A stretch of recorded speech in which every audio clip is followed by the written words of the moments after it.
Imagine un monde où chaque mot que tu prononces a du poids, chaque silence que tu laisses planer crée de l'impact, et chaque regard que tu poses inspire le respect.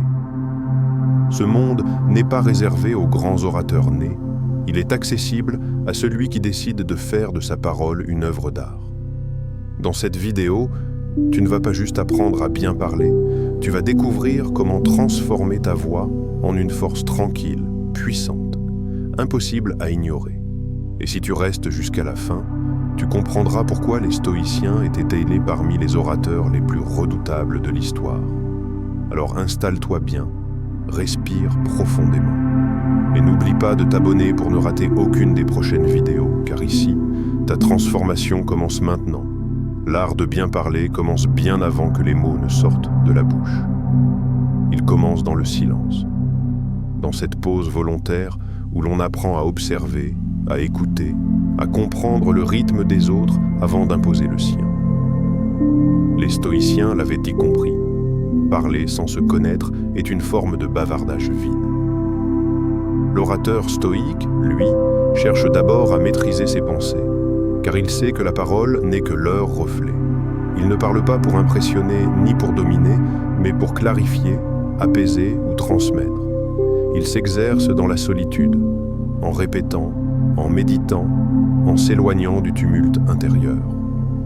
Il fait du silence un allié et non une gêne. Car celui qui apprend à parler bien, apprend d'abord à ne pas parler inutilement.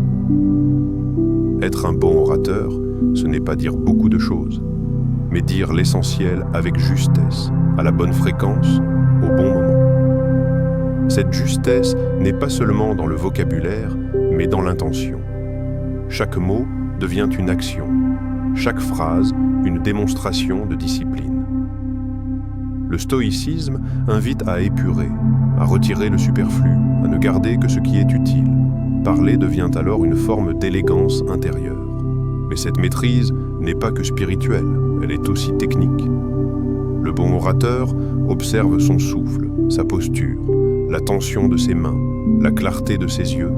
Il apprend à poser sa voix, à ralentir son débit, à utiliser le silence comme un effet dramatique. Il comprend qu'un discours n'est pas un monologue, mais un dialogue avec l'âme de ceux qui l'écoutent. Le stoïcien ne cherche pas à convaincre, mais à faire réfléchir. Il ne court pas après l'approbation, car il ne parle pas pour se rassurer. Il s'exprime pour libérer une idée, pas pour se faire aimer. Cette indépendance intérieure lui permet de parler sans crainte, même face à l'opposition. Il ne s'écroule pas sous la pression d'un regard hostile. Il sait que la valeur de ses mots ne dépend pas de l'accueil qu'ils reçoivent, mais de la vérité qu'ils portent. Et cette vérité, il ne l'impose pas, il l'offre. Il cultive l'art de rendre simple ce qui est complexe, de toucher sans manipuler, d'élever sans écraser. Il devient un guide discret, pas un gourou bruyant. Apprendre à bien parler exige de s'entraîner avec rigueur. Le stoïcien voit dans chaque discussion une répétition, dans chaque débat une opportunité de progresser. Il ne cherche pas la victoire, mais la cohérence. Ainsi, il lit à voix haute, il s'écoute, il corrige, il recommence. Il ne se moque pas de ses erreurs, il les utilise comme tremplin. Il observe les grands orateurs, non pour les imiter, mais pour comprendre l'intention derrière chaque mot. Il apprend que la voix a une texture, un poids, une couleur. Il joue avec les silences comme un peintre joue avec l'ombre. Il adapte sa parole au contexte, à l'auditoire, à l'instant. Il comprend que l'éloquence ne réside pas dans les grandes phrases, mais dans la justesse du rythme. Il cultive une parole sobre, puissante, claire. Il ne parle pas plus fort pour être entendu, il parle plus vrai. Et plus il maîtrise son ego, plus sa parole devient limpide.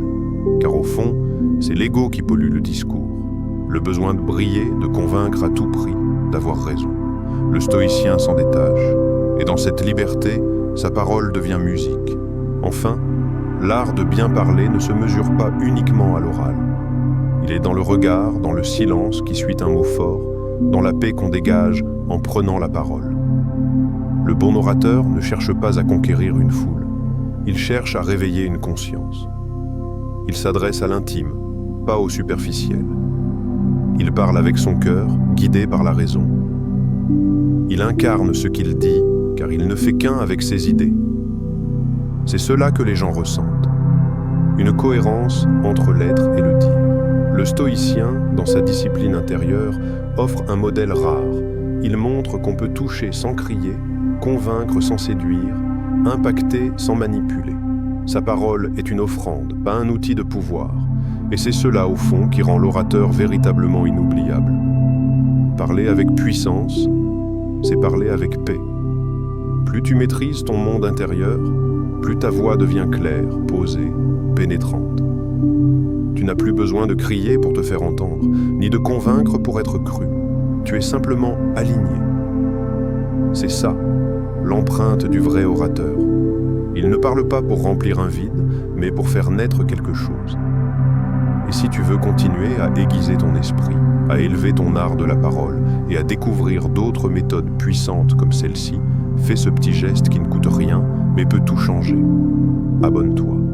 Non pas parce que tu dois, mais parce qu'en réalité, tu viens de comprendre que ta voix vaut bien plus que tu ne le pensais.